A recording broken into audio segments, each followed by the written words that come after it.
এই এছআইআৰটো বেলেগ একো নহয়, এইটো কথা হৈছে বিৰোধী দলৰ ভোট কৰ্তন কৰিব লাগে, বিজেপি ক্ষমতালৈ আহিব লাগে।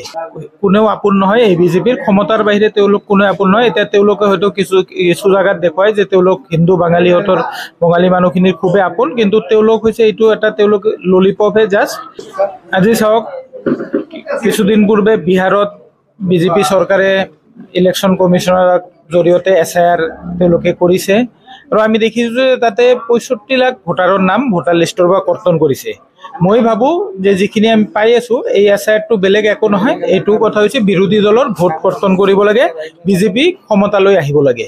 আৰু ঠিক একেদৰে এতিয়া যেতিয়া অসমতো এই বিজেপি চৰকাৰ হেমন্ত বিশ্ব শৰ্মা ডাঙৰীয়াই দেখিছে যে আজি গৌৰৱ গগৈ ডাঙৰীয়াৰ জনপ্ৰিয়তা ইমানেই বৃদ্ধি যে তেওঁ আতংকিত হৈ তেওঁ এতিয়া ইলেকশ্যন কমিশনাৰ কেন্দ্ৰ চৰকাৰ সকলোৱে মিলি যেনেকৈ পাৰে যে কংগ্ৰেছৰ বিৰোধীৰ ভোট ইয়াতে কৰ্তন কৰিব লাগে আৰু বিজেপিক পুনৰ ক্ষমতাত আনিব লাগে, আৰু তাৰ বাবে তেওঁলোকৰ এটাই হাতিয়াৰ, সেইটো হৈছে এছআইআৰ। আৰু সেইটোৱে তেওঁলোকে অসমত কৰিবলৈ চেষ্টা কৰি আছে।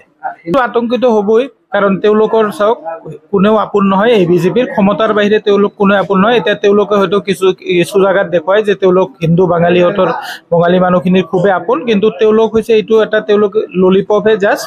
তেওঁলোকৰ কোনেও আপোন নহয়। তেওঁলোক যেনেকৈ পাৰে কাৰোবাৰ ভোটাৰ অধিকাৰ কৰ্তন কৰি হ'লেও সংবিধানে যি অধিকাৰ দিছে এই অধিকাৰসমূহ ভৰিয়েৰে মোহৰেৰে হ'লেও তেওঁলোকে ক্ষমতাত আহিব লাগে, আৰু তেওঁলোকে সেইটোৱে চিন্তা কৰি আছে।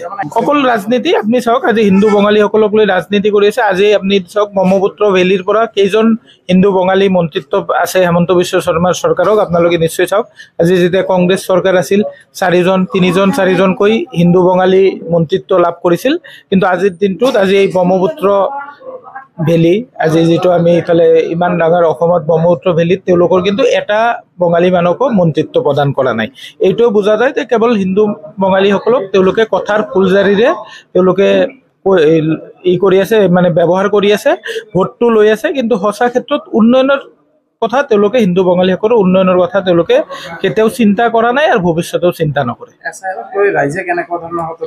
ৰাইজে আতংকিত হৈ আছে এছআইআৰ লৈ, কাৰণ তেওঁলোকে দেখিছে যে বিহাৰত কেনেকৈ তেওঁলোকে ভোট কৰ্তন কৰিছে। লগতে আপোনালোকে দেখিছে যে আমাৰ নেতা ৰাহুল গান্ধী ডাঙৰীয়াই প্ৰেছ মিটৰ জৰিয়তে তেওঁলোকে উদাহৰণ দিছে যে ইলেকশ্যন কমিশনে কেনেকৈ ভোট চুৰি কৰি আজি নৰেন্দ্ৰ মোদী ডাঙৰীয়াক সহায় কৰি আছে। আজি আপোনালোকে নিশ্চয় প্ৰেছ মিটটো দেখিছে, আৰু তাৰ বিৰুদ্ধে আমিও সমগ্ৰ অসমত আমিও আন্দোলন কৰিম কংগ্ৰেছ দলৰ পৰা। আমি কোনো ৰাইজৰ অধিকাৰ যি সংবিধানে দিছে ভোটাধিকাৰ, সেই ভোটাধিকাৰ তেওঁলোকে যদি কৰ্তন কৰিব বিচাৰে আমি এইটো কেতিয়াও মানি নলওঁ, আৰু কংগ্ৰেছ দলৰ পৰা আমি গণতান্ত্ৰিকভাৱে ইয়াৰ বিৰুদ্ধে প্ৰতিবাদ কৰিম, আন্দোলন কৰিম। আৰু প্ৰত্যেক এজন নাগৰিক, তেওঁ হিন্দু বঙালীয়ে হওক, হিন্দু মুছলমান হওক বা যিকোনো ধৰ্মৰে হওক, তেওঁলোকে যাতে নিজৰ ভোটাধিকাৰ তেওঁলোকে পায় সাব্যস্ত কৰিব পাৰে, সেইখিনি আমি আন্দোলন কৰিম। যেনেকৈ নহওক আমি সেইখিনি নিশ্চিত কৰিম।